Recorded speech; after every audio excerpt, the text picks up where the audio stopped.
is so fascinating to me is that there are so many songs written about this. So you've got Silent Lucidity, you've got Dreamweaver, These Dreams, Over the Mountain. I mean, there's probably even more than that. You know, when songwriters are writing these so powerful songs about this phenomenon, you have to wonder why. You know, this must be something very profound that people experience to write songs about it. Oh, I love to bring out, songs that people aren't aware of. Like, for instance, Dan Fogelbaum wrote an album track called Nexus. Listen to these lyrics. Across the vein of night, there cuts a path of searing light, burning like a beacon on the edges of our sight. At the point of total darkness, at the light's divine divide, a soul can let its shadow stretch and land on either side. Oh, God. Yeah, this is the answer. It's definitely it's hidden the all over, answer. even in the works of Yes. You'll find it all throughout Yes's works in the early 70s. Uh-huh. There's a lot of stuff. Kansas, it's all over. Yeah. Wow. Wow. That is so amazing to me. I mean, that was the first time as a kid that I heard about anybody talking about it at all. Believe it or not, it was in an unlikely place. Heart, These Dreams, of course. And then I heard Ozzy's, Over the Mountain. And I thought, wait a minute, what did he say? And I went and I looked up the lyrics, and back then you had to go to the album, so I run to my record and I pull out my record. What is he talking about?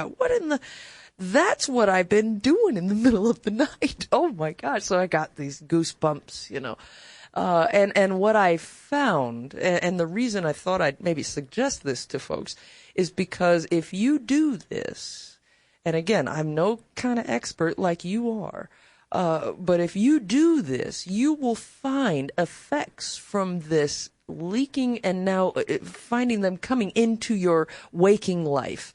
And the changes and the things that end up happening there are so incredible and effortless in a way that self-help books are not. Self-help books kind of make us really do a lot of work, grueling work on yourself, and it's very vague.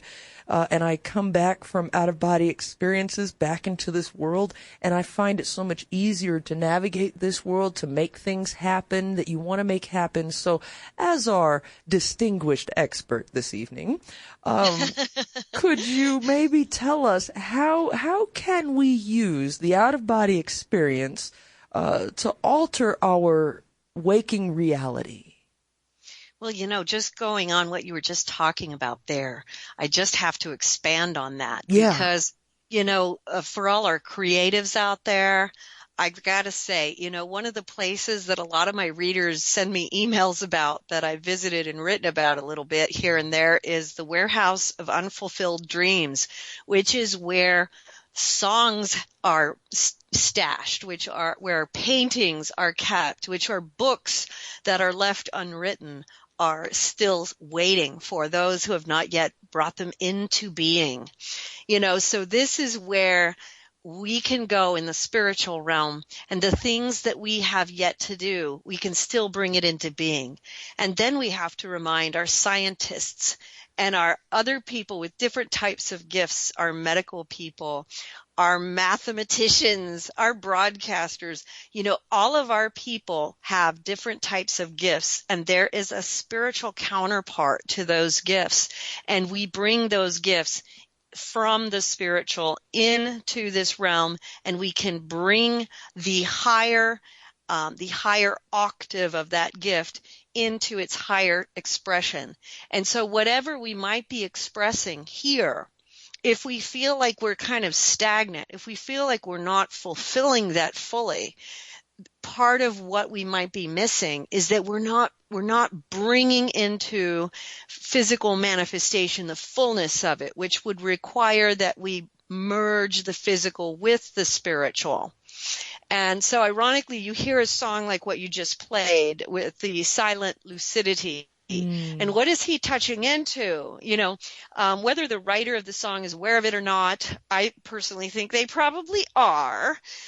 Oh yeah, he seems very clearly in touch with the source. I think they're Oh God. doing, so they're bringing stuff in from, there's a process that's coming in, no different than what I'm doing. It's just a different genre, a different means. It's musical, and it's coming in this way.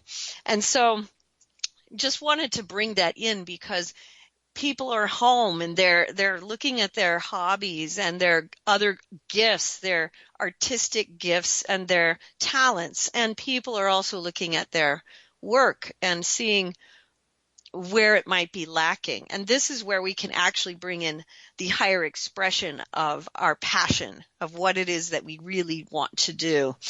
But going further with that, which is how do we make this place a better world?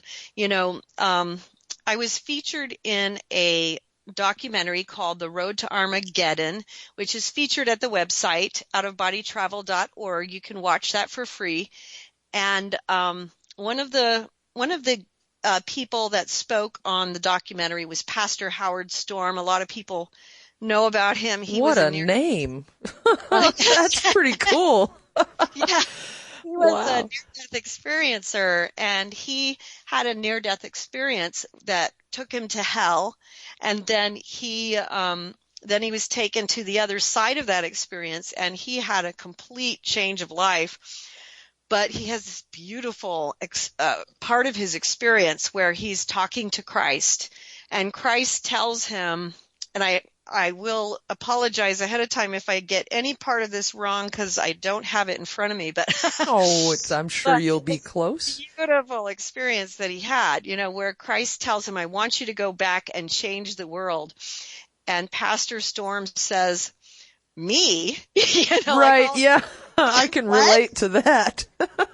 And he said that Jesus looks at him and is kind of like, "Not just you, dummy." The way he says it is hilarious. And he says, "There's millions of you. I've got the angels. I've got millions of people out there. And what I'm trying to get out here is that we don't realize that each one of us has been sent here to save the world in a little way that we're not aware of." So Jesus tells him to go back and to love, to care about other people. Mm-hmm. And it's the little acts that we do. And so we want to start there. And I know a lot of people are like, yeah, I've heard that a million times. But this really is the place that we have to start. And that's what people are seeing with the experience of the pandemic, that it's a simple smile. Mother Teresa spoke about that a lot.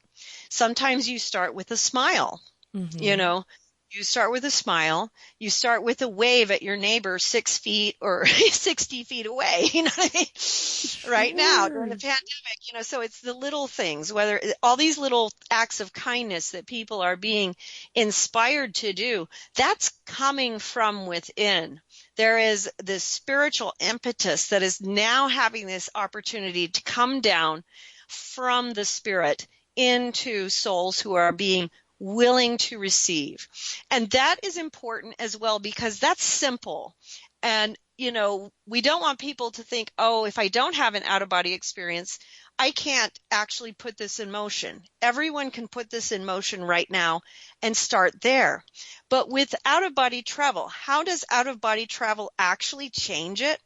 It's so huge, but it's also so simple, because what it is that when we go into the out-of-body travel states, can you imagine, as you mentioned earlier, if half of the world that's in quarantine actually started seeking out this purification pathway? Let's say half of humanity just jumped on board of, gee, I get it. This is why I am here. This is the purpose of the mortal realms, that I am to do this purification of the good and evil within myself, and I'm going to go after it. And then by thus doing, I am creating this energetic flux from within my soul that moves outward it comes out. It's almost like the blooming of a flower coming from, can you imagine, like from the center of the stomach, the gut, like where, your Yes. chakra is, kind of Yes. like a daisy in bloom, Mm-hmm. If we imagine that that's the kind of energy one is creating by saying yes rather than no, which closes that flower, we're opening it, then what we are doing is we are opening the potential of this realm to a higher angelic thrust. Years ago, like in the 90s, I think it was, I had an experience. It was after the riots in LA. Oh, I remember. Yeah, that was intense. It And was. Oh, we thought the world was coming apart back then too. sure did, and nowadays it almost seems like so small in comparison, to some of the things we've seen since. But that was a big thing. And after that happened, I was taken to observe what's called an energetic construct. So, like what we see in energy in the out-of-body travel state is when something happens on the ground, and what we're seeing right now is a destruct operation. So that means that there is a destruction operation taking place on the ground. And at that time, it was a destruct operation. There was all this violence. A lot of people got killed. A lot of people got hurt. There was a lot of fires, a lot of looting, and it took like 60 days or something around there, And when it finally calmed down, the angelic realm came over LA, and there was, a conglomeration of angels, and they allowed me to watch, because then there is the correlating construct, which is created by God and the angels, which is to rebuild after the destruction has occurred, and to give that place the opportunity to re-energize into something greater, something that's going to move towards the positive pole of creation rather than towards the darkness. So when we see something is going towards the dark destructive cycle, Mm-hmm. that's going to I guess the way you'd put it, it's kind of like a fizzling out, and what we're seeing here with the virus is a similar type of destruct operation. As we, as individuals, rather than saying no and being obstinate or whatever, but rather than doing that, we sit back and we say, yes, I trust God. God knows better than me. I'm cool with that. I don't understand what's going on, but I'm going to say yes to God, even though it's a little bit uncomfortable because I don't know exactly what I'm saying yes to. Mm-hmm. And that you're surrendering, you're allowing that energy to come in, and you are beginning that process. And thus, as the out-of-body travel process, if you are allowing that to come in, you're going to start the purification pathway. And as you bring that energy and you're opening that little daisy flower, which is the internal yes and the internal transformations that begin, you are altering the potential of this realm. Now, one of the things, this is hard to put into words, so I'm going to try. Okay, it's okay. A lot of mystics, including myself, have been seeing a lot of things starting in the early 90s through now, Mm-hmm. about the times we're starting to enter into now. And, there have also been mystics who have seen this time long before. And, there have been mentions of this time in the prophecies of the popes, and even Pope John the 23rd had prophecies regarding this same time. And I only found out about that part of it recently. But in the early 90s, I was shown that 2026 to 2030 would be the vital years that are coming, which would determine which direction our planet will go, whether it will go towards a construct or a destruct. Oh. And so, Yeah, so it's really important. And so what happens here, and then what happens as we continue to move towards 2026 to 2030 will be pivotal in then determining somewhere around that 2030 mark. Are we going forward or are we going backwards? And interestingly, in the prophecy of the popes, they had the dates 2027 to 2033, and Pope John the 23rd had the date of 2033 would be the pivotal date. There are also prophecies of the 3 days of darkness that were coming from Garabandal and St. Padre Pio that had to do with the same time frame.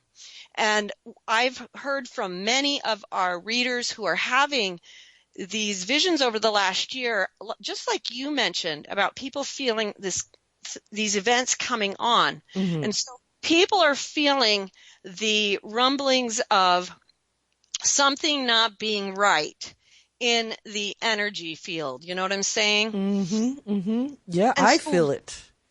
yes. And what can we individually do? It's through out-of-body travel is that we go ahead and say, yes, I'm going to take this journey. I understand now that it's, it seems real simple or simplistic, but the reality is when we are born into a mortal realm, it has a real simple purpose. We're here for a purification path. It's a karmic purification, has to do with this good and evil within ourselves, because in order for us to actually move on, Paramahamsa and Yogananda talked about this in the sense of in order to move on to the astral planets. In some of the religions, they talk about it in terms of moving on to the heavenly realms. In order to move on to the next level is, what I'm talking about here. We have to purify of those elements. Okay, now I understand that on the spiritual level, but I mean, just a thought, and you can tell me if I'm off the mark. Sure. But going into the heavenly realms, could that also translate as humanity exploring space? Well, that's us. I think that's something that very well likely will happen as well. But in terms of the cycle of the soul mm-hmm. and the cycle of humanity, the soul cycle from, when you look at, this is hard to put, there is the experience that we have as physical beings. It would be like, if you look at a circle, mm-hmm. which represents kind of like the world, and this is something the angels showed me, and it's really hard to put into words, but the bottom half would represent our physical existence, the bottom half of the circle. The upper half represents the spiritual existence, of which most of us are not aware, because we do have that spiritual existence going on. It's just that many of us are unconscious of it. So, when most people will go to sleep at night or whatever, there is something going on, but it's going to click out. When they wake up, it's like a switch. And so these things are happening, but they're having trouble connecting these two worlds.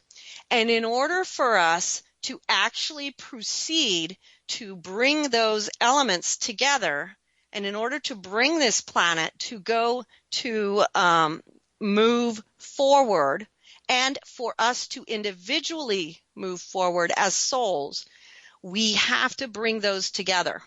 And that's part of what out-of-body travel does. Yes. It brings those two elements together. Yeah. We can't really achieve what we have to spiritually if we remain separated so drastically from the spiritual element of our existence. And so a huge part of what we need to achieve, and it's interesting you mentioned this other gentleman, Albert Taylor, and him realizing how important this is. This is partly why, because without this link up, we may very well each of us individually, there are so many of us who end up, we waste so much time, and then we run out of time here, and then we realize, I didn't do any of the work that goes towards the actual work for which I incarnated, which was bringing the spirit and the physical soul together so that I could do this purification process, which is what I need to do in order to ascend beyond this level of evolution. And so here I go again. So it's a lot of redos, but it also comes up to where this will affect us on a planetary level because of the time that we're in. And we have a real serious, there's a very likely chance that we will not go forward in 2030. You know, we have to remember evil can win. It's a real battle. It's not a fake battle. Evil can win. If we sit still, if we don't do the work, if we and you know, this is kind of what all of this is showing us. This is what happens when we ignore. Oh gosh. Yeah. You know, you are right, isn't it? We ignore it. And here we are in this situation. It seems like everything is going wrong all around us. And we're making sort of stopgap measures to try and help the situation. And we're going, gosh, how did we get here? We got here in this place by being these two things being separated. And don't even worry about it. You did a fantastic job of explaining something that truly is difficult to put into words. We got Thanks. It's hard. Yeah. I'm sitting here listening to you going, wow, you're right on point with that, all of that. So we got to head to another break right now, but we can continue this when we come back, and we're getting close to the time that we can start taking phone calls also from the audience. And I should take a look at my looking glass here. There's a lot of messages from the audience in there too. So I'm really, really enjoying this. We're getting somewhere with Marilynn Hughes tonight. And, maybe, just maybe, this is just a conversation that is supposed to happen. It could be that simple. Bud Light presents Real Men of Genius. Real Men of Genius. Today we salute you, Mr. Overly Loud Car Stereo Guy. Mr. Overly Loud Car Stereo Guy. Thoughtfully, you share your love for music with your passengers, with surrounding cars, and with the entire Northern Hemisphere. You're welcome, Nova Scotia. You can hear thumping bass. You can hear crisp treble. The only thing you can't hear, yourself think. I think it could be louder. Because everyone knows you need 40,000 watts of power when your speakers are 9 inches from your face. Going there. So crack open an ice cold Bud Light, oh Baron of the Bass, because you'll always be music to our bleeding ears. Mr. Overly Loud Car Stereo Guy. Bud Light Beer, Anheuser-Busch, St. Louis, Missouri. Northern Tool and Equipment. My girlfriend has given me a pet name. I'm afraid to ask. Snuggle Muffin. No, it isn't. And she uses it in public. Okay, so give your girlfriend a pet name she'll hate, like Thunder Chunky. I couldn't do that. I see. Too harsh for Snuggle Muffin. Okay. Drown her out with a 200-mile-per-hour cordless leaf blower. Got it. Here she comes. Hey, Snuggle Muffin. What are you doing, Snuggle? Snuggle. I am so out of here. Wait. Come back, Thunder Chunky. There's no problem a little horsepower can't solve. Northern Tool and Equipment. Hey, is that a new music app? Yeah, check it out. Surfer Music Discovery. It links to thousands of online stations, but the twist is you see the song names and artists that are now playing live. That's different. No guessing. Looks like a waterfall of music. So many formats. Rock, oldies, country, R&B, jazz, and a whole lot more. How's that spelled? Surfer. S-U-R-F-R. Is it expensive? It's free. No need to sign up or sign in. Get the Surfer Music app free from Google Play or the App Store.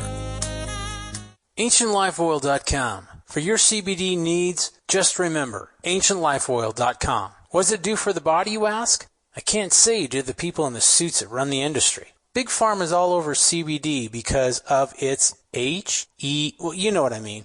Research the benefits of CBD on Google and come back to AncientLifeOil.com and purchase your CBD today. Non-GMO and all organic. You don't want to be using a petroleum product. You want to be using the cleanest CBD product on the market, AncientLifeOil.com. We even have CBD for your pet. Help your pet's discomfort. Help your discomfort. Log on to AncientLifeOil.com. That's AncientLifeOil.com. Newly reduced prices to pass off the savings to the most important person, you. AncientLifeOil.com. And one more thing. We have topicals too. So if you have joint pain and some different issues that are going on in your body, you might want to use a topical. Think about it. AncientLifeOil.com. There's a new phone book in Greater Dallas called the Everything Pages Directory from GTE. It's got a big blue and white GTE on the cover, and it's so easy to use, a 4-year-old can use it. To prove it, we've got a 4-year-old right here in our studio. Hi. Hello. Now, we need you to find the new mole guide, the new auto guide, and the coupons in the Everything Pages. Okay. While you're looking, I'm going to tell the folks how I got into radio. Mister. It all started when I was a child. Mister. I remember... Mister. Yes? I found the auto guide, the mall guide, and the coupons. Oh, well, then look up steel processing. What? I remember I used to read the Mister. news into an Mister. empty soup can in my Mister. mother's... GTE. It's amazing what we can do together. Ladies and gentlemen, may I have your attention, please?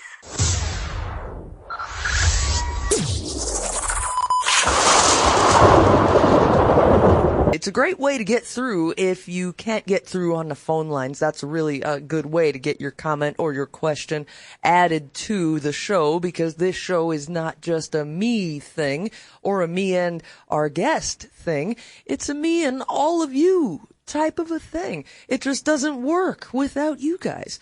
And so I hope you've turned up your radio or your listening device, right? Welcome back, Marilyn. Again, forgive me for my rock and roll, but no problem. I like it.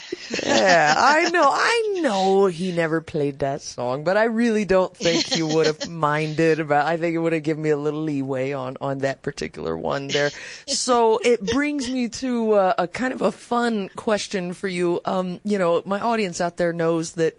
For the last several days, we're pretty sure that I've come down with the dreaded virus. And what I have found is the passion for what I do has enabled me to overcome how bad I feel. And I was wondering to ask you about this. Why is it that when we are lined up with what our passion is, we're just about invincible? What is it? Can you explain that to us? Is that when the spiritual and the physical are lined up or connected, or, what is that about when you finally lock in to your passion and you start doing that thing, even when it feels crazy, there you are doing it and you just feel so alive. What is that?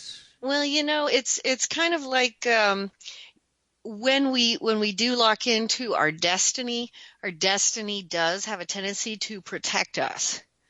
But, then when that time, when the time comes for that to be, when our time is up, then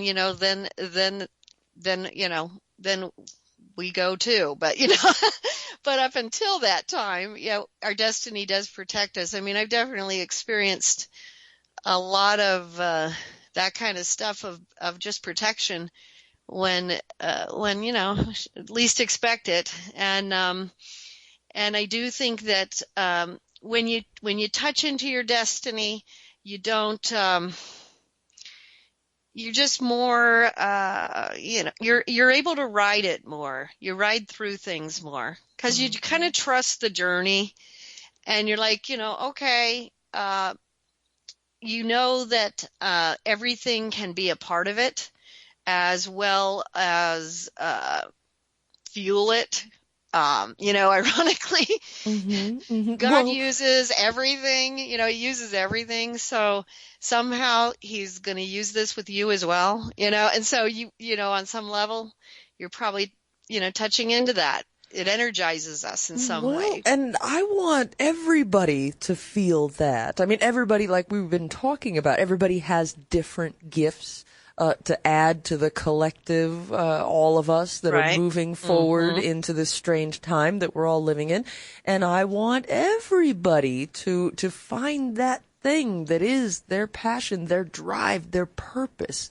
And I want everybody Right. to feel that electricity of being connected to that. Yeah. And I think that's really important. I also think it's really important to just put out to those who are in a situation. You know, I'm on the East Coast right now, and to those who are in a situation where things might look more dire, that, you know, we are going to be seeing some people crossing over, and to give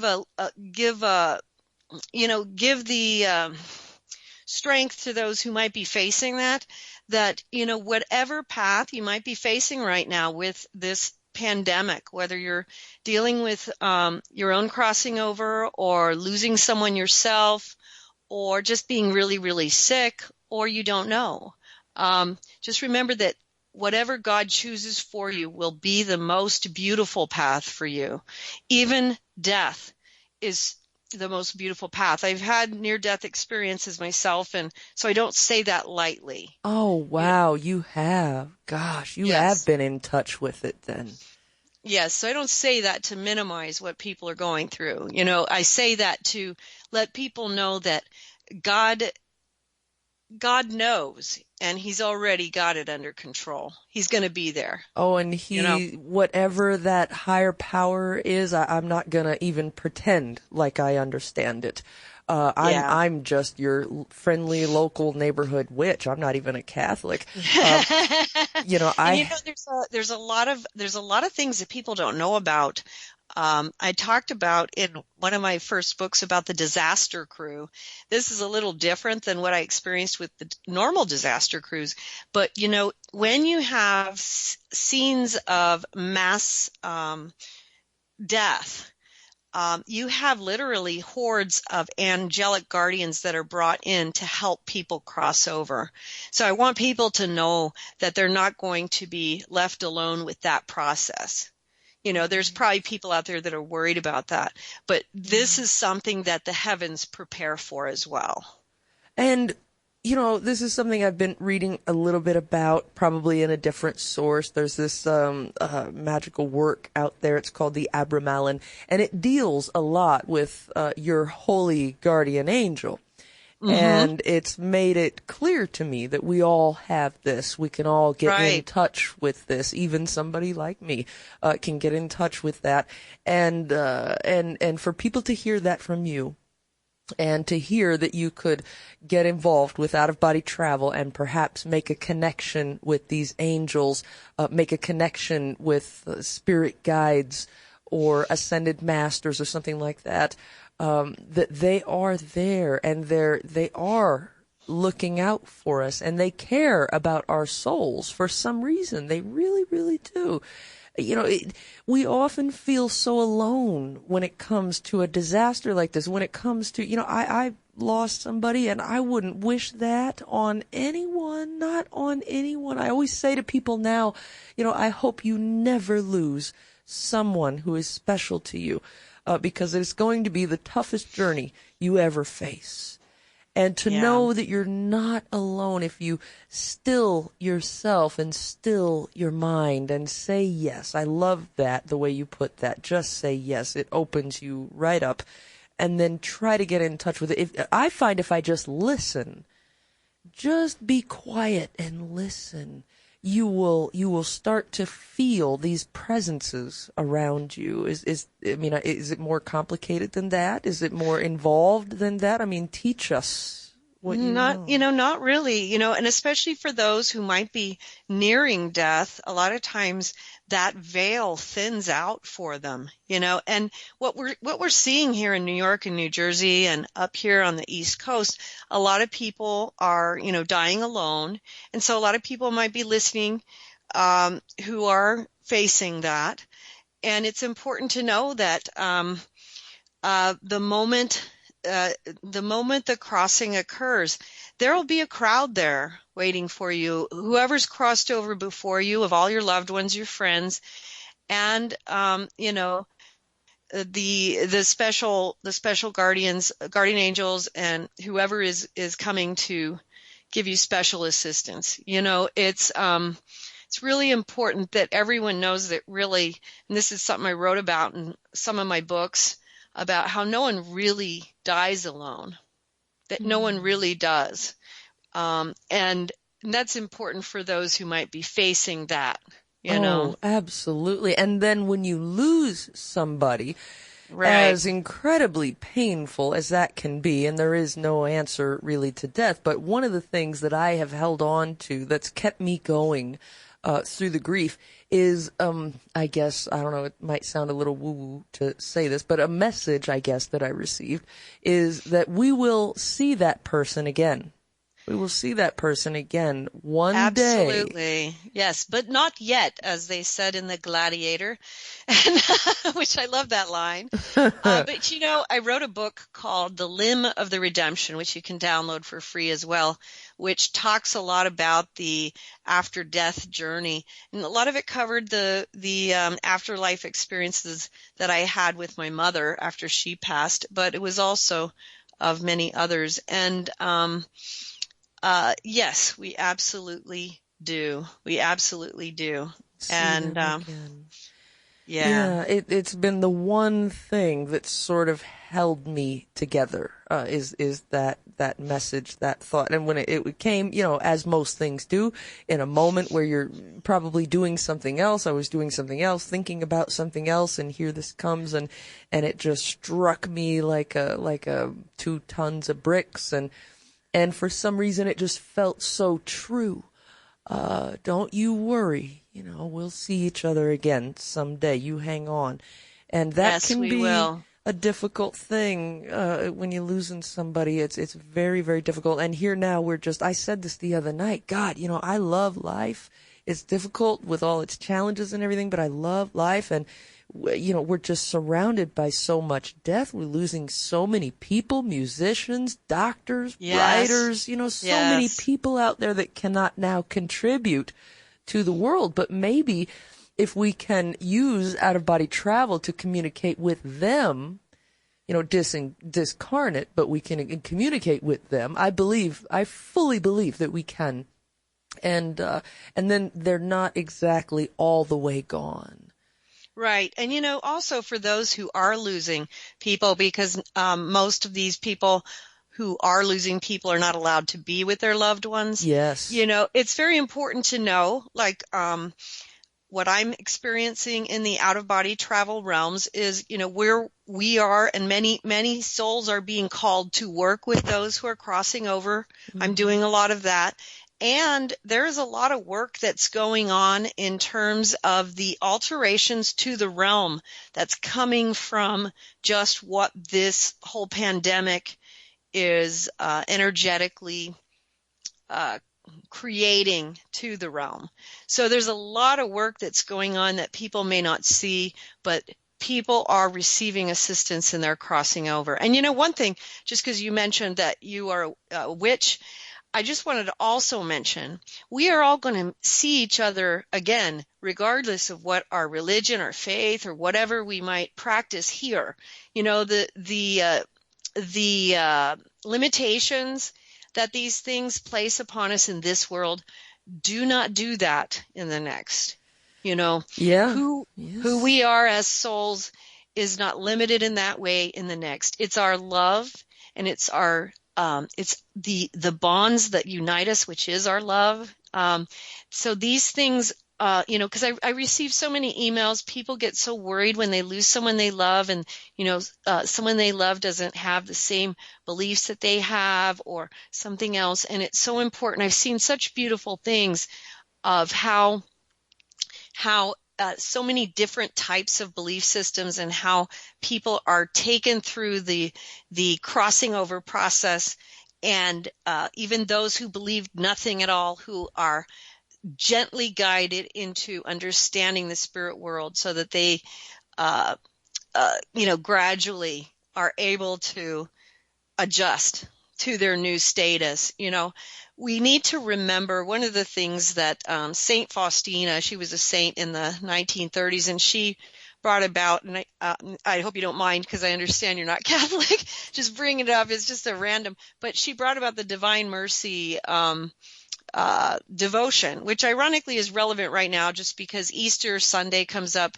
this Sunday, and the following week is the Divine Mercy weekend for the Catholics all around the world. And what Jesus told St. Faustina in the Divine Mercy devotion was that mercy is God's greatest attribute. And I would like to believe that people of all faiths believe that and know that. Well, we all have different belief systems, but those belief systems, they still have their code of ethics. And I believe that there are many, many roads to the same source. It all leads to the same source. My near-death experience took me to the same source that it would take anybody to. And I learned so much from that really, it's difficult to know that great unknowable. But you can touch it, and then you realize, wow, wait a minute, this is for everybody. You have a heartbeat and you have a soul within you. This other source is where we came from. That's why it's called the source. Let's try this. I don't know, we have not that much time before the break, but let's try this on the phone. And it looks like somebody called in on a Roswell line for some reason, but on the phone, you're on the air with Marilynn Hughes, and welcome to the show. Hello, you're on the air, on the phone. Hello? Hello. Hi. You're on the air with Marilynn Hughes. Hi, this is me. It just might be, I don't know, going once. If you have a question, we're happy to hear from you. Hi, Heather. I didn't know I was on the Roswell lines. How are you? Well, that's quite all right. Doing pretty good. Are you on speakerphone there? Yeah, give me a second. Yeah, take that off of the speakerphone. We can. We do read you, Houston. Oh, you sound a little bit better there now. Hi, Marilyn and Heather. It's Miller from San Diego. Hi, Miller. Well, welcome to the show. And remember now, we don't use bad language on the air. I didn't know I was calling on the Roswell line. But Heather, it's Miller, San Diego. How you been? Doing pretty good. Welcome to the show. Do you have a question for Marilynn Hughes this evening? Yeah. Marilynn, I had an out-of-body experience when I was 12 in '84. And it pretty much gave me a perspective of everything, and it told me the secret of life and what am I supposed to do in the future and all this stuff. And I just wanted to bring it up to you. If you can tell me what it meant, is that okay, if I can ask you? Sure. Yes, no, absolutely. Marilynn, can we help Miller out with that? Yeah, tell me what you saw. So, the out-of-body experience was like 13 hours. And oh, wow. I met my angels. Yeah, and they told me the future and the past, and they showed me a screen. And I wanted to talk to Heather about this for a long time. But they showed me, they told me not to go to a wedding because I was going to get shot in the future in 2019, and this was when I was a kid. Okay. And they said, do not wear black pants and don't wear a shirt because you're going to get shot. And I've been avoiding a wedding for the last 20 years, and it's been really strange. What do you think about that? Do you think they can predict the future? Well, that definitely can happen. It's interesting that it would happen that far in advance, but you never know. Definitely what you can have is I've seen situations where people get predictions of their death. It's usually more current, like, in the next week or two or the next few days or something like that. And part of the reason that'll happen is because you can see it coming down from management where it's forming in the energy for the thoughts, actions of some other person. but this might have been something where it could have been something that was known on a soul level, karmically, that may have been coming in, that could have been a warning. And obviously it was very clearly given to you because you've remembered it all this time. But the good news is it sounds like you got through 2019. So yeah, gosh, if I got a prediction like that, I'd be pretty scared. I'd be so terrified. Okay, we're just going to stay indoors and then nothing could happen if I just don't go out of the house, and no weddings at all. And if somebody invited me to a wedding, I'd be terrified. I don't think I'm allowed to do that. I don't think I'm supposed to be doing that. I hope you guys have a nice life. Oh, gosh. Well, the whole subject of predictions in this realm is very interesting, but we do need to head to another break here. Thank you very much for the call. And hey, Marilynn Hughes is with us tonight to answer your questions about this spiritual revolution we are all experiencing right now. Your questions about out-of-body travel, astral travel, reincarnation she can talk about, the near-death experience, very profound experience a person could have. Do you have questions about any of these things? Have you had experiences in any of these areas? Well, your moment has arrived. When we come back from the break, I'm going to be taking your calls. Your operator, your smooth operator, is standing by. And I really want you to get on the air with Marilynn Hughes. She is one cool individual. We'll be right back, everyone. She's walking to her car. We'll take her space. Hey, ma'am, are you walking to your car? Are you leaving? No? Bottom of the third. Mister? Oh, sorry, ma'am. Bottom of the fifth. Be nice to see the new stadium from the inside, eventually. Top of the seventh. Hey, drive away, people. There's a Sasquatch outside. Right out there. Guy was skeptical, too. Believe me. Top of the eighth. Hey, drive away. It'll be great. Trust me. Driving's fun. It's a challenge. The curves and... Top of the ninth. This is just wrong. This is so much harder than... This shouldn't be this hard. You don't want to spend the whole game looking for a parking space. If you don't have a reserved space, don't drive to Nationals Park. Come the Hassle Freeway. Ride Metro or park free at RFK and ride to the game on the Nats Express, a free round-trip shuttle. That's Metro or the Nats Express from RFK. Go to nationals.com/way to go. Bottom of the ninth inning. Next time, bring one of those monster trucks and just park on top of somebody's car. That's one for the books. So, you love talk radio? Then you'll love TalkStreamLive.com. TalkStream Live is always on, 24/7 with the best streaming talk shows. Find your favorite talkers and discover some new ones. It's free, readily available online or on mobile with any smartphone or tablet. Finding your favorite talk shows all in one place has gotten a whole lot easier. Just go to TalkStreamLive.com. Be sure to download the free apps from Google Play or the iTunes App Store.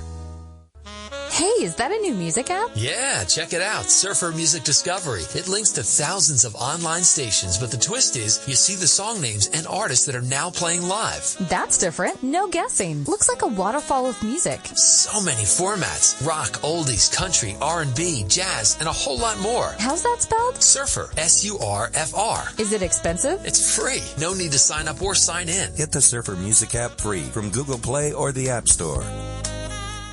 Ew, yuck. They're unhealthy and gross. Bugs, I hate bugs. We keep a clean home, but occasionally bugs show up. Well, I found something that is tougher than bugs. Orange Guard. From contact, it kills bugs. Plus, Orange Guard kills hidden bugs and keeps new bugs away for weeks. I know. I use Orange Guard. Plus, all of the ingredients of Orange Guard are on the FDA generally regarded as safe list. Orange Guard may be used around food, humans, and pets. It promotes a healthier planet, and here's a bonus. Orange Guard cleans where it's sprayed. Plus, it comes with a 30-day money-back guarantee. Orange Guard. You can get Orange Guard at Ace Hardware. And listen, folks, Orange Guard is tougher than bugs, and it's safe to use. Go to orangeguard.com. That's orangeguard.com. It rests on 13 acres of earth over the very center of hell. The last house on the left. Here is the first motion picture to offer to the daring a look into the final, maddening space between life and death. The last house on the left. Caution. To avoid fainting, keep repeating. It's only a movie. Only a movie. Only a movie. Sights and sounds far beyond anything you've tested. The last house on the left. Offered by Sean Cunningham Films Limited in color. Caution. To avoid fainting, keep repeating. It's only a movie. Only a movie. Only a movie. Take as much as you can. Only a movie.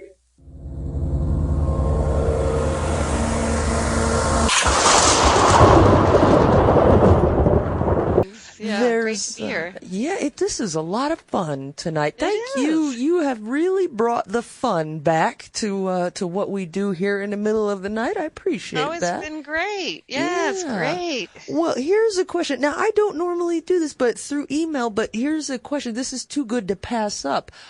So it's just the subject line. Well, let me grab this call. I don't want to miss a call here. Okay, just caller, stand by. We will get to you. Just stand by there. So Sonia says, I have been having astral traveling unbidden. I love that she uses that word, unbidden, for years on and off. I once fell asleep with my boyfriend on the floor listening to music. We were holding hands. Now this is where it gets good. When I began to leave my body, he jerked awake and said it felt like I was pulling him out of his body. Has your guest heard of similar tandem-type experiences? Thank you, Sonia. Thank you very much for the question, Sonia. Marilyn, you ever heard of that? Oh, absolutely. Yes, she could absolutely be helping him pull out. And in fact, we have members who, and I've done this with members of our foundation where we will set intentions and travel together.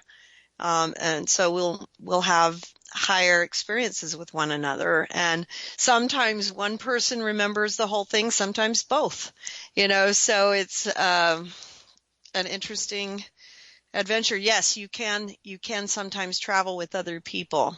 Oh. Usually it requires some kind of focus on it, but not always. Sometimes it just happens like that, spontaneously, like she's talking about. Wow. Yeah, some of me and my friends, what we would do is we would play this little game that I came up with, just being creative about it. Play this little game where when we're consciously awake, like on the phone or when we're hanging out or something, give each other a 3-digit number. And then you go out into, out of your body and you do what you do out there. And then when we come back, we try to exchange the 3-digit number or, I'll remember a 3-digit number, tell my friend while we're out of our body. And then when we come back, I'll ask them, so what was the 3-digit number? And when they can tell you what that was, oh, it was 714, I remember. And it's just oh my God, that really is it. And it's sort of a little shred of proof to prove to each other, yes, it did happen. Yeah. To have the 3-digit number when you come back from that. So it's just a little game that I like to play with it. Yeah, that's great. All right. Well, we'll keep it moving here. Let me see. I don't know where to go to first. We'll go to the phone. On the phone, you're on the air with Marilynn Hughes. Welcome to the show. Good evening, Heather. It's Mike from Montana. Well, good evening. We're so happy to have you. Your phone sounds so good, too. Oh, thank you for taking my call. Mm-hmm. Hi, Mike. Marilyn. Hi, Marilyn. Hi. I wanted to ask a question kind of following up what you all were just talking about. If you have out-of-body experiences with other people and say, you've been doing this for a while as friends, if that other person passes away, do you still have these experiences with that person, or does it end with them? Well, it'll change for sure. I mean, it all depends on their particular after-death journey. And so, people go through different stages in the after-death journey. There will be periods where they won't be able to do that, but I'm sure they'll try to keep it up when they're allowed to. So there are parts of the after-death periods when they have to cut off communication. And so those times you might feel some silence. And that's not intentional on their part. That's just because of whatever it is that they need to do requires that silence for them. So there will be changes in it, but hopefully you'll still get to see each other, but it'll be different. It'll be a little different. Well, thank you for taking my call. That's Good such a good question, Mike. It really is a good question. So when you're trying to communicate with a loved one who has passed and you can't make a connection, you can't hear them, it doesn't mean that they have forsaken you. No, not at all.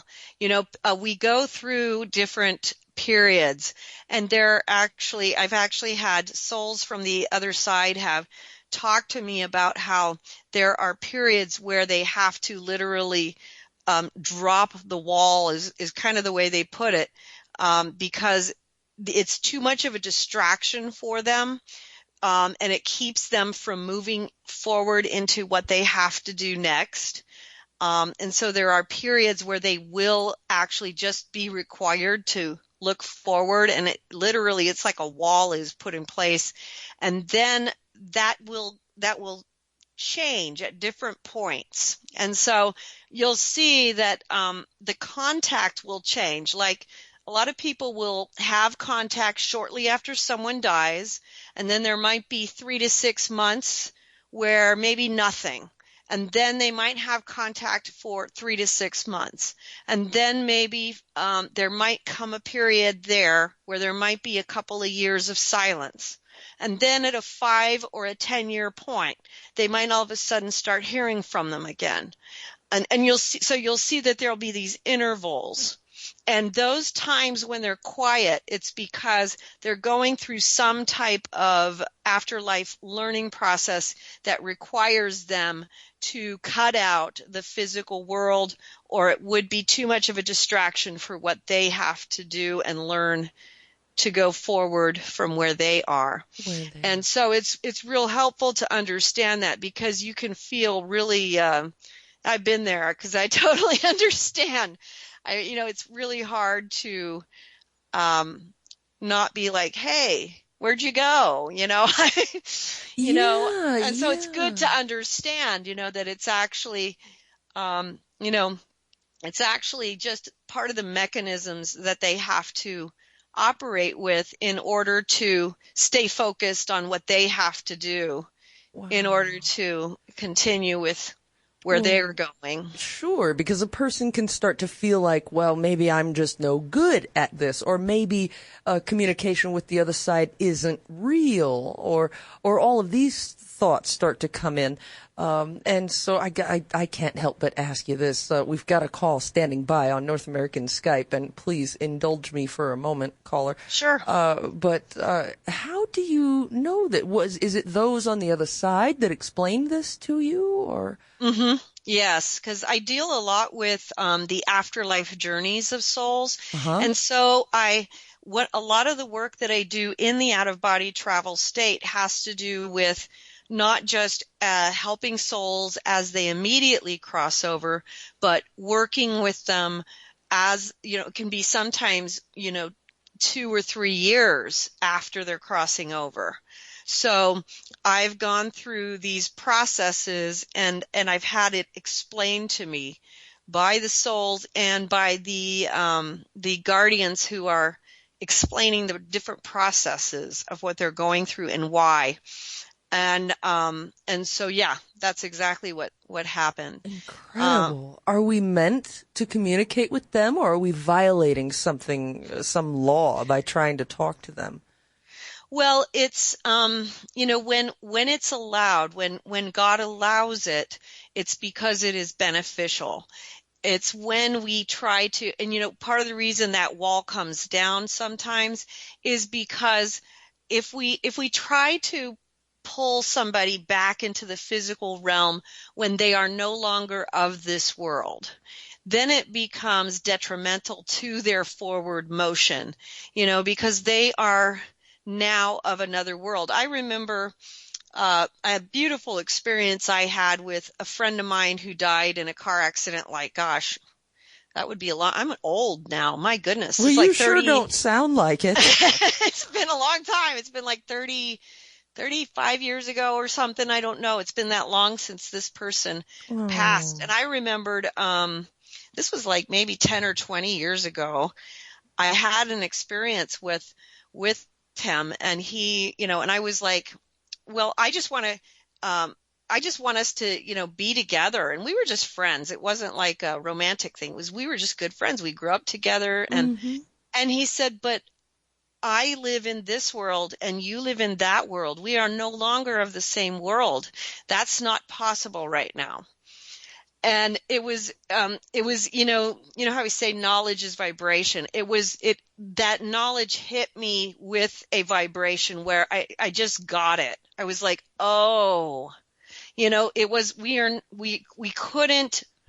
could not reside in my world and I could not reside in his world. And I had to let him go. I had to let him go forward and do his thing. And that was hard to do because, kind of like our caller, he kind of, ironically, after his death came, he traveled a lot with me, became my buddy in the astral state. He showed me a lot of things, taught me a lot of things, but there did come a time when he had to go. And I think I know why, but I keep that to myself now because I think I understand why, because it's a kind of an interesting little mystery that unraveled years later.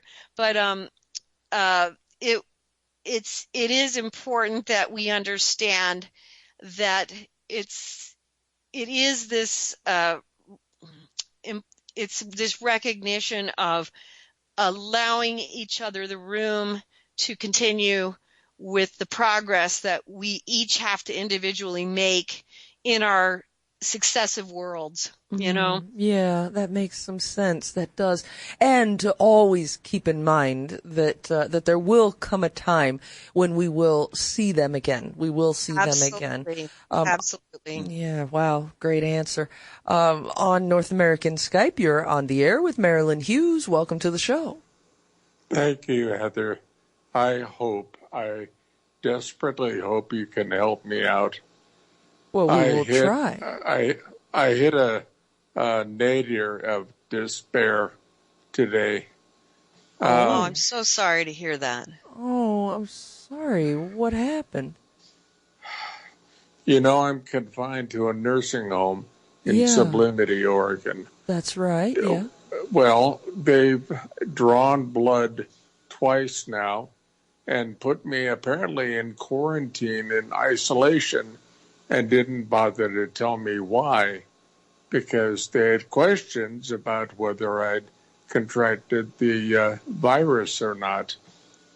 So 2 blood draws later, and they were going, well, your screens came out negative for some of what you tested, but we need the blood draw for another round of tests. And oh, by the way, the lab at the hospital lost your nasal swab, so we have to swab you again. Oh, joy.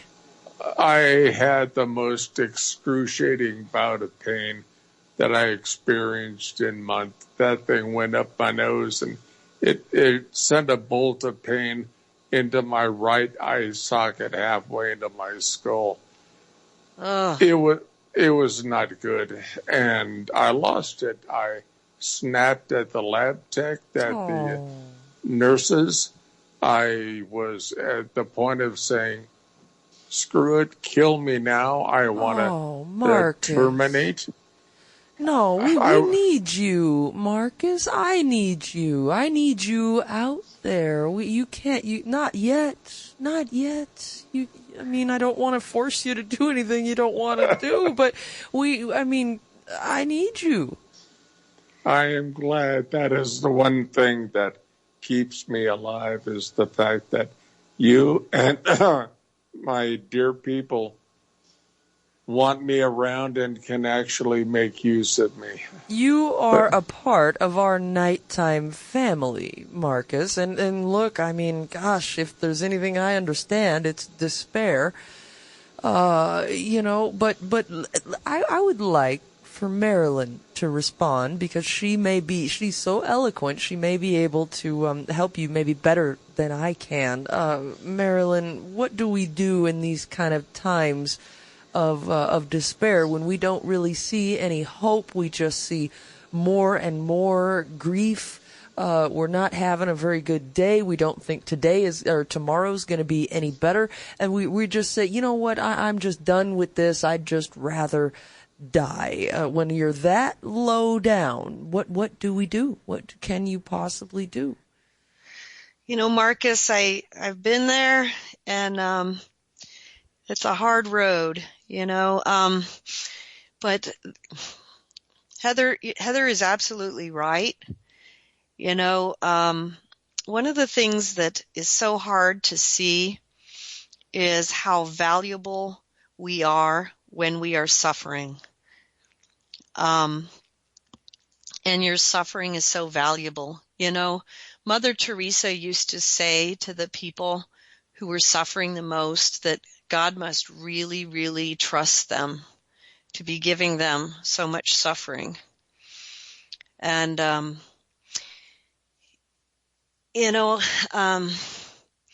had a heart condition. I had heart failure and cardiomyopathy for like 15 years, and I was in and out of being bedridden. And I understand how difficult it can be, because you really do feel you go in and out of despair a lot. Oh, yeah. Gosh, I went through a thing here recently. I couldn't walk for 3 months, and I could not have felt more useless. But what happens, Marcus, is that during those times is when the Spirit of God moves in us, and you are, you're becoming this vessel, and the Spirit of God moves in you right now. And by being still, you've literally become like a phone line from heaven. You hear about, you remember the line where it says, "Be still and know that I am God"? Yeah. That's what we do when we are so sick that we can't get out of bed.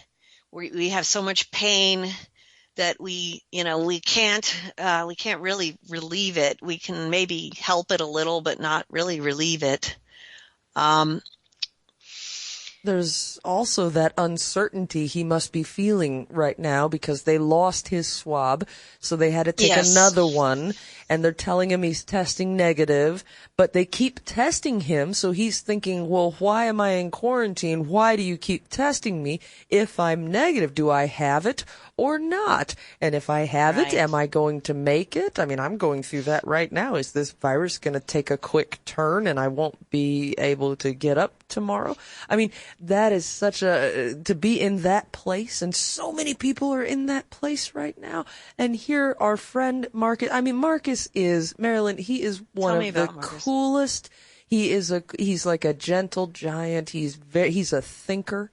He's really thinking about the topics that we talk about night after night after night. He's generous and kind. He's got this huge heart. He's got this soul. I can feel that. Yeah, his soul shines like a great big star in the night, and to hear that in his voice, I've never heard him sound like that ever. He's usually just full of light, and it pains me to hear him sounding like that, and to be in quarantine. He feels probably separate from people.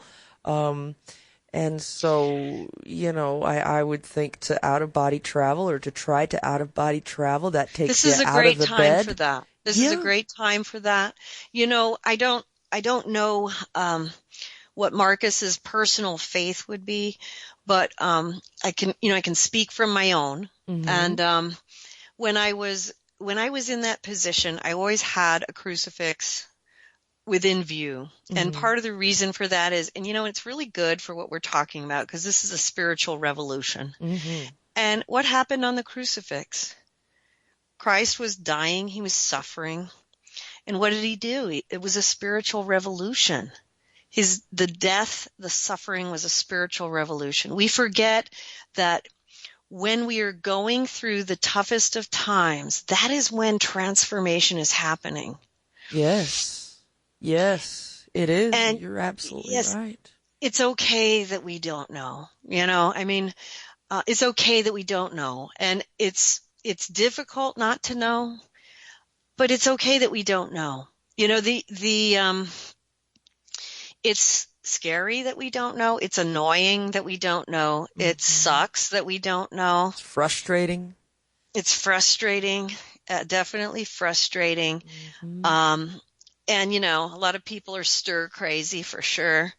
Yeah. And he's in a nursing home, and that makes it harder because there's, he's feeling like, well, what after this? After this mess, what? Yeah. What could I possibly do? And that's the beautiful thing about out-of-body travel is no matter where you are, and especially if you can't walk or you can't get up, you can always get out of your body. I'm sorry, you were addressing him. What were you about to? You can go ahead. I wanted to tell Marcus, I hope he's still listening. I want to tell him about this beautiful experience I had years ago. Yes. I was taken to a nursing home to take 6 souls to the immortal realms. They were all crossing over. And it's still one of the most beautiful things that I remember. One of the things that we do forget, and I do want to talk about this just a little bit, is that even we forget that there is purpose in every aspect of our life. And even in this trial and tribulation that he's undergoing right now, there is a purpose. I don't want Marcus to die now. He should not feel like he has to. There is nothing wrong with him just being still and knowing that God is God, and just watching this experience happen, processing as it goes on around him and to him and through him. This experience that I had years ago, it was so beautiful because I was being taken to these 6 souls, and I think there were 2 or 3 women and several, 2 or 3 men. And it's very rare that you get to take somebody who's going directly into an immortal realm. Usually you're taking them to various levels where they're going to undergo some purgation and stuff. But these souls were leaving their bodies, and I was taking them into a beautiful higher immortal realm. And they were all so happy. And a great portion of their purgation had been undergone while they were in this process in the nursing home that they had been in. And ironically, they had gone through this together. And honestly, I don't know how much they were aware of each other while they were in the nursing home, but they went on this journey to the immortal realm together. And it was so cute because after I was able to remove them from their bodies, they all came out and they became youthful again. And we created a car that was kind of like, early 50s kind of car to take them up into the heavens. And we were, just giving them a few little memories to, go back to the old diners of the 50s. And, but we were going to one of the higher spheres. It's one of the higher spheres, very rare. And the joy that they had, they were just laughing and so bright, and the light and the smiles. And this all came, from the fruits of their lives and the fruits of the time that they allowed themselves to have in contemplation during the later years that they had. These times are also useful. It is not our society has made people feel that, I mean, because look at what you just shared, that you couldn't walk for 3 months and you felt useless. Yeah. Yeah. But yet, I mean, just think about that. You're a young woman and here you are feeling useless because you had an injury and needed 3 months to recuperate, And I relate so much to what Marcus is saying, because in my case, I wasn't supposed to recover. I was very lucky. I had a miraculous recovery after 15 years. And I was bedridden a good part of that. And you feel like, gosh, I'm such a burden to people. It's but there was such a beauty about this time. And Marcus, I just encourage you to look at this time as a time of quiet stillness in knowing God. And you can absolutely, pursue out-of-body travel. Download Come to Wisdom's Door and the Mysteries of the Redemption at outofbodytravel.org. Start there. Yes. If you are, yes, do that, because you can start that journey. And that's something you can do while you're in bed, while you're working through this. And the thing is, whatever God has in store, it will be the best path for you. And we in our own physical thinking, that's why it says in the scriptures that God doesn't think like men think. And so we place that title of things are bad or good. And the thing to remember is, if we are to cross over, it will be beautiful.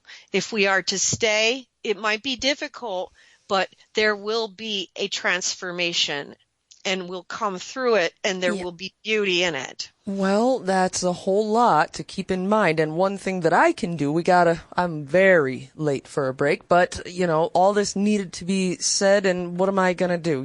Gosh, I can't stop somebody in the middle of something like that, but we're a little off schedule here. But one thing that I can do is I can play a song for Mark. It's pretty cloudy. Come on, that'll pass. Really? I don't know. Yeah, just swing. I'm holding Swing! Bob? Whoa. Looks like someone could have used Yahoo OneSearch on his mobile phone. Try Yahoo OneSearch and get news, sports, even weather. Get better results. Text weather and your zip code to 92466. Be a better golfer. Yahoo! Standard carrier text messaging rates apply. Ew, yuck. They're unhealthy and gross. Bugs, I hate bugs. We keep a clean home, but occasionally bugs show up. Well, I found something that is tougher than bugs. Orange Guard. From contact, it kills bugs. Plus, Orange Guard kills hidden bugs and keeps new bugs away for weeks. I know. I use Orange Guard. Plus, all of the ingredients of Orange Guard are on the FDA generally regarded as safe list. Orange Guard may be used around food, humans, and pets. It promotes a healthier planet, and here's a bonus. Orange Guard cleans where it's sprayed. Plus, it comes with a 30-day money-back guarantee. Orange Guard. You can get Orange Guard at Ace Hardware. And listen, folks, Orange Guard is tougher than bugs, and it's safe to use. Go to orangeguard.com. That's orangeguard.com. So are you tired of being tired? Well, then it's time to get the tea. Hey, it's Lisa here to tell you about this all-natural, all-organic tea I've been drinking that has had great results for over 20 years. It's called Life Change Tea, and it's specially formulated to help detoxify and cleanse your kidneys, liver, colon, and blood all at once. The colon is one of the most ignored organs in the human body. The faster that waste is eliminated from the body, the less time that waste sits in our intestines, spreading toxins to our bloodstream. This tea helps cleanse chemicals caused by outside intruders from our entire digestive system. And get this, weight loss can be a side effect. And with continued use of the tea, you can experience clearer, healthier, younger looking skin, increased energy, and a happier outlook on life. So if you're tired of being tired, get the Life Change Tea at getthetea.com. That's getthetea.com. And like me, you'll be glad you did. If your furnace broke down, would you call an expert rapper? Whoo! Your furnace broke down. Now everybody chilling from your head down to your toes. You got no feeling. Yeah, no. You'd call the real furnace experts. Service experts. You'll get a written 100% satisfaction guarantee. And right now, get a free service call with any repair. Call Service Experts Heating and Air Conditioning at 866-EXPERTS. That's 866-EXPERTS. Or visit ServiceExperts.com. Visit ServiceExperts.com for license information. Hi, I'm Heather Wade, and I was just sent a package of Super Strength Life Change Tea, and I wondered, what in the world is this stuff, really? So it says that it's tea, but I'm looking at the ingredients, and I see a whole bunch of herbs and green tea and that hard-to-find white tea. Now, this stuff is packed with all kinds of good stuff to get your digestive tract rocking and rolling. It helps maintain our general good health. It cleanses your body from intruders and helps maintain a healthy colon and digestion. It even helps maintain an ideal body weight. And, you know, in our environment these days, we are being bombarded by all kinds of unnatural chemicals and additives and all of these sorts of things, and we need a defense. I believe Life Change Tea is it. So what are you waiting for? Go to getthetea.com, that's getthetea.com, and order today. And if you will, please tell them that Heather from the Kingdom of Nye sent you, and put your body back in balance. That's getthetea.com.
Today into tomorrow, this is the Kingdom of Nye with Heather Wade. To call the show, dial 1-775-298-5600. That's 1-775-298-5600. First-time callers are always welcome at 1-775-293-4500. That's 1-775-293-4500. Well, I was hoping that Marcus would stay on the line, but he hung up there, so I sure hope with all I've got, well, I'm pretty sure, but I really hope with all I've got that he is still listening to the show, because I mentioned to him that he is part of our nighttime family, and now I can prove it. I can prove it to you, Marcus, that you absolutely are a part of this weird family that we have out here in the night, because I have now a message from Royal in Connecticut just for Marcus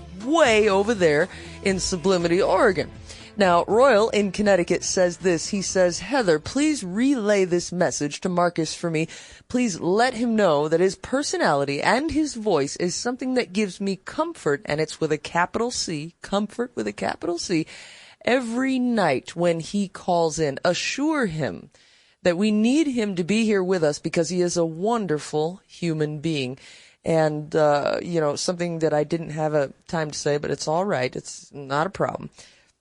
I wanted to say to Marcus, look, I need you to call tomorrow night, and I need you to call the next night, and the night after that, and the night after that. I'm not sure it would be the same show if we weren't taking your call, Marcus.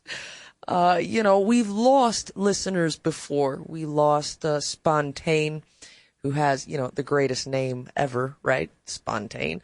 We lost her suddenly also. We've lost a few. We've lost guests that are not just guests, they're my friends. Jim Mars, Brad Steiger, so many, Bradshaw, so many I'm losing count, and it's like just pain on top of pain on top of pain. And maybe they have their journeys that they're supposed to go on. Perhaps they've offered to this world what they could. And, I'd mention Art Bell as well. It's so painful. And I don't want to cry again. But we have lost so many people. And so in my mind, it makes the souls that are still with us that much more important. And I beg you to stay with us. I've had these thoughts. I've been in despair. Oh, dark as night, blacker than black despair. And I can't sit here and tell you that it's completely over with either. But the passion for what I do and the love for all of you out there gets me up out of bed. It's something as simple as my little baby kitten, Gracie, gets me up out of bed. To know that you are all counting on me to show up gets me up and ready to come on and do all of this. And so, look, Royal in Connecticut needs to hear you, Marcus. I need to hear you. Your intelligence, your articulation of the things that we talk about at night. I take this very seriously. When there's a soul in trouble out there, we have to address it. And welcome back, Marilynn. I really appreciate you telling that story and making it a little clearer to us why these difficult journeys take place at all. You ready to take another call? You willing to jump into another call? Sure, yeah, and I just want to say to Marcus, I was praying for him over the break too, and it just really strongly on my heart and mind. Marcus, just sit there and hold the light. That's all you got to do. Just sit there and hold the light. Yeah, it's in difficult times, simple advice I find is so easy. It's easier to hang on to that simple advice. And there are so many people listening to the sound of your voice tonight, Marilynn, with questions, with comments, with things they want to add to the conversation. There's a caller on the line. I'm going to grab that call, but there was a comment down here that I thought, Marilynn, you would get a kick out of this in my looking glass from Linda in Ontario, who says, she says, OBE and astral travel are the ultimate freedom. So terrifying and yet so exhilarating. Once you do it, it's like your appreciation for existence has changed forever. I thought that was... Wow, well said. Yeah, well said. Isn't it, though? I mean, it's not a question, but it really doesn't need to be at that point. It's really encapsulates what we're talking about. And there's more in here. This looking glass is just really going crazy tonight, but... We've already got a caller who's also been waiting for quite a while, and I always hate to keep people waiting. On the phone, you're on the air with Marilynn Hughes. Welcome to the show. Well, maybe they lost the notion. Am I turning on the right channel? Yes, I am. Going once, caller? Going twice? I don't even hear an open line. There's just nothing. Well, if you can hear me, caller, and I can't hear you, you're welcome to try and call back. I'll go ahead and take your calls. So let me see here. It looks like we've got Marcus calling us back here. So maybe he heard some of that. I sure hope. Marcus, I've got you back on the air here. Did you hear what we were saying? We were talking about you. Were your ears burning? Well, I prematurely bailed out because I didn't want to tie up the line and monopolize more of your time, because I know how very, very precious it is. Oh, well, I mean, there's tomorrow and the next day, and there's lots of nights on the calendar, Marcus. It's all right.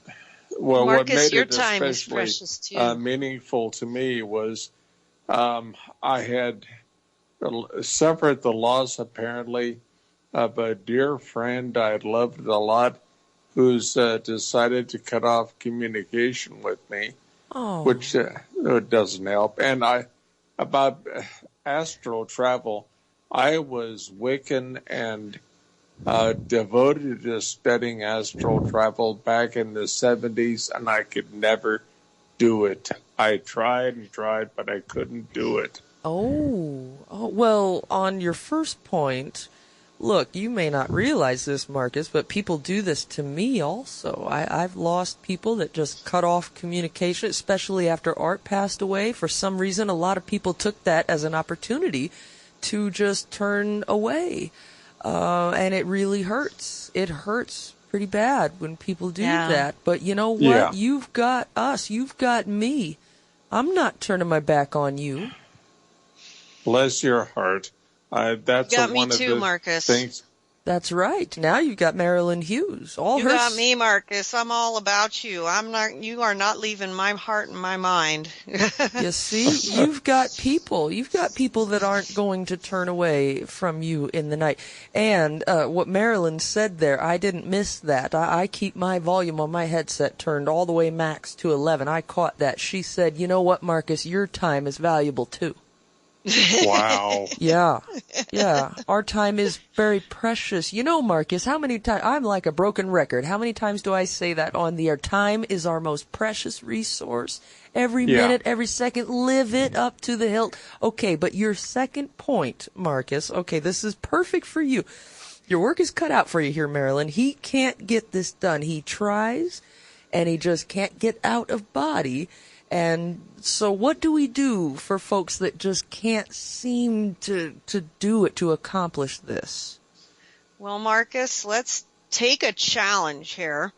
You go ahead and go to the site, outofbodytravel.org, download Come to Wisdom's Door and the Mysteries of the Redemption, and you get started there, and we can work one-on-one. Pop me any questions you have, and let's make it happen. You have an email address, Marilynn? Is that how he Marilynn, yes, Marilynn Hughes at outofbodytravel.org. And if we need to, we'll get on the phone and we'll talk about what you got, blocking you or whatever's going on that you got questions about. We'll get it done. And those books, that material that Marilynn's talking about, Marcus, that doesn't cost 1 red cent. It's free. Wow. Okay, I'm not messing around here. I'm the real McCoy. Okay, this isn't, we're not just saying these things because it feels good to say these things. Look, I've been there. I've heard the empty platitudes, okay, of people going, well, I'm sorry for your loss and I'm sorry that you're going through this. And hey, if there's anything you need, you just give me a call. By the way, I gotta go, click, bye. I've heard that. You know how many times I've heard that, Marcus? You know how many times these Hollywood promises come my way? Shoot, we just got over one of those and you guys, unfortunately, had to experience a little bit of it, and I didn't. It was hard. I felt the despair and the broken heart all over again, and I just took a breath, and I know it's a bad habit, but I had a smoke, and I said, "Come on, get into that studio. There's people counting on me. Get on the air, one way or the other. It doesn't matter." And so I'm not just saying this to you because we're on the air and we're doing a show. Thank you. Thank you so much, both of you, and Goddess, and God bless you both. Well, you're a soul in this world in the night, and your soul matters, my friend. And It certainly does. It certainly does, Marcus. And, if you read her material, then that will help. And if it still doesn't help, send her an email. Marilynn will get in touch with you, and we will guide you through this thing. Maybe that's why Marcus can't do it, because it needs to take him to you so that maybe you can help him. And maybe that's part of your journey, Marilynn, is to be able to help somebody like him. And then through that, magic happens. That's right. That's right. We'll get her done. Yeah, we certainly will. So, I take that kind of thing very seriously, and I appreciate you calling back, Marcus, and I hope that you heard all of that, everything that we said, what Royal in Connecticut said. You are certainly with us Now, maybe we've got our other caller back. We're a little low on time, but that's all right. We'll find a way here. On the first-time caller line, you're on the air with Marilynn Hughes. Welcome to the show. Hello, this is Tom from Pennsylvania. Well, good evening, Tom. In Pennsylvania, you're up late. Yes, well, I'm married to Kat, the artist from Pennsylvania, so. Oh my gosh, wait a minute, Kat. Who draws Freak? Yes, that Kat. Oh my gosh, will you please tell her that I love her and please tell her hello? I still have her pictures on the wall in the studio still. I still wear my Freak t-shirt. Well, do you have a question for Marilynn? We're so happy to have you on the first-time caller line. Yes, I'm. When I was in college, I was reading through the books with The Projection of the Astral Body, Sylvan Muldoon, which I'm sure Marilynn is familiar with. Mm-hmm. And I was trying some of the exercises from the book, and I had what seemed like an astral projection experience. It was about 5 a.m, and I found myself at a shopping center that was about 2 miles from where I was physically, and I became startled. I didn't understand what was going on at first, and I had an experience where I felt like I was trying to get back to my body, that I couldn't move, and then suddenly I could move, and I found myself asleep on the bed, and I've heard of sleep paralysis since then.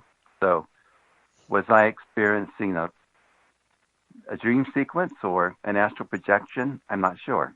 Mm-hmm. Well, it sounds like you were probably experiencing a little bit of an astral projection, and that possibly you got a little bit stuck, because when you first go out of body, you oftentimes you have to learn how to move differently because of the different mechanisms in the spiritual body.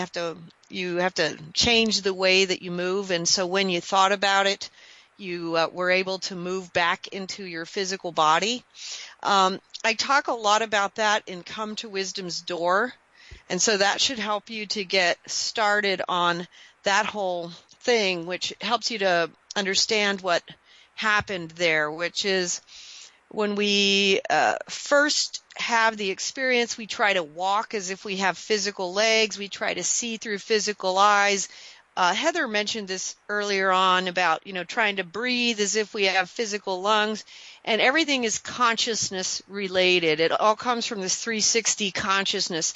And so movement is coming from thought as well as seeing and smelling and hearing. And so there's some guidance on that in Come to Wisdom's Door that I think would help you with that. Okay. And a further question. Sure. About 10 years after that first experience, there was a point where I was concerned about a friend of mine, and I was saying a little prayer for her. She was across the room. And later, without me mentioning anything to her about that prayer, she said she saw me come out of my body and touch her. And after that, she felt okay. And I was wondering if that's some aspect of a astral projection. Wow. Yeah, I think that is. And what she was probably sensing was that you, even though maybe you weren't aware of it, subconsciously you were responding to her crisis, her need. And so your soul was coming out to touch her, to give her something from your soul, to give her energy, to give her your concern, something that she needed. And that was happening unconsciously, because what's beautiful about the human soul is that we do have these elements that just naturally occur, even without our awareness, in regards to our love and concern for others. And so I think that unconsciously you responded to her need.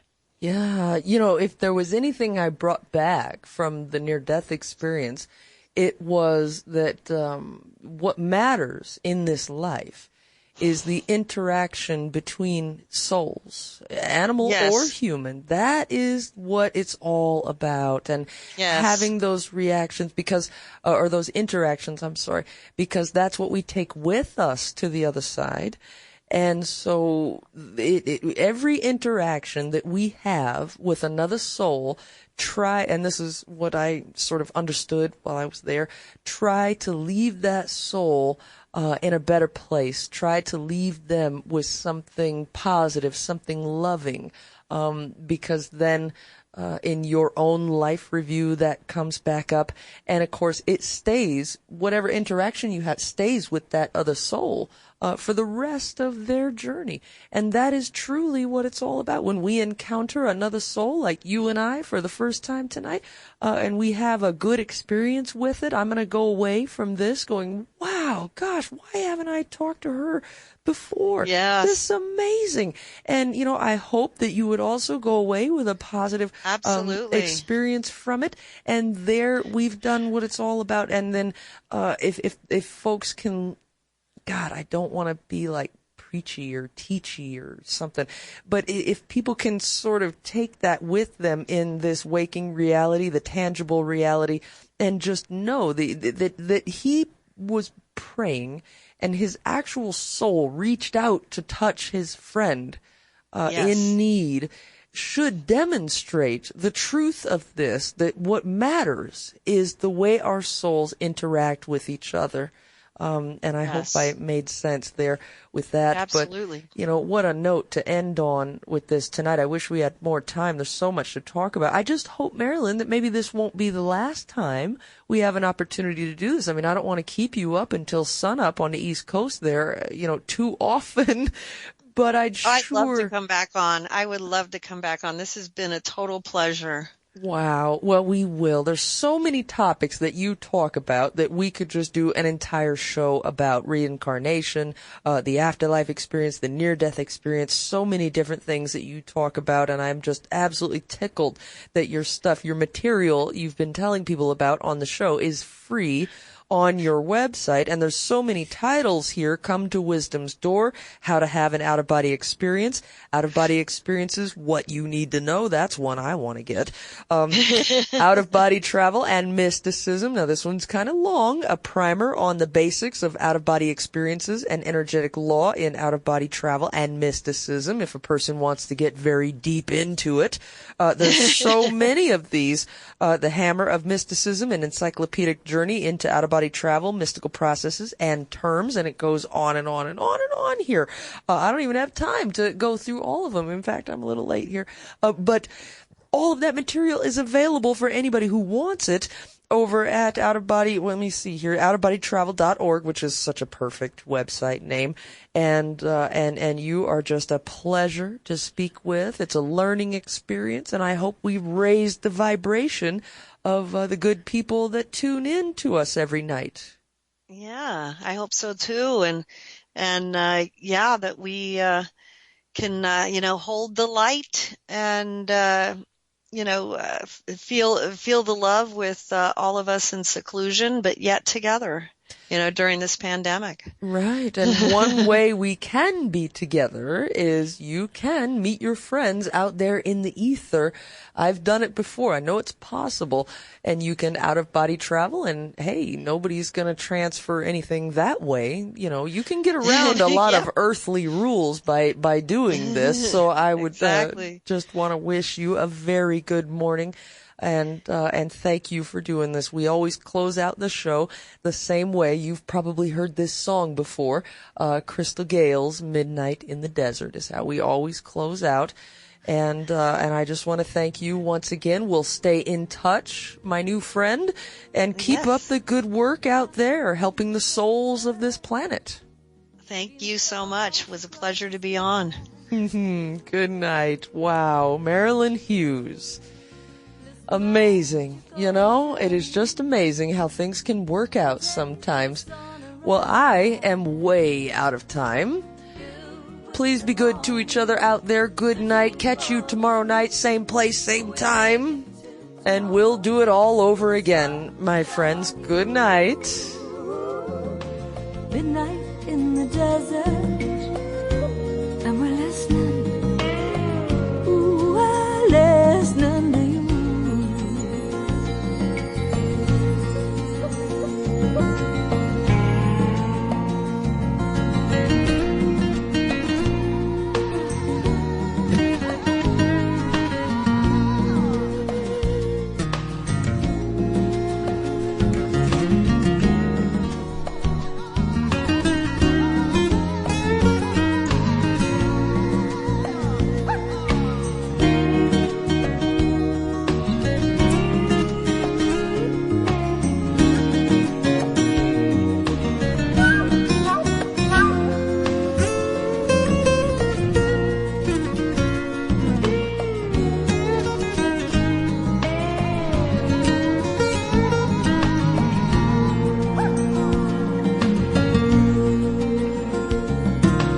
Midnight in the desert, and there's wisdom in the air.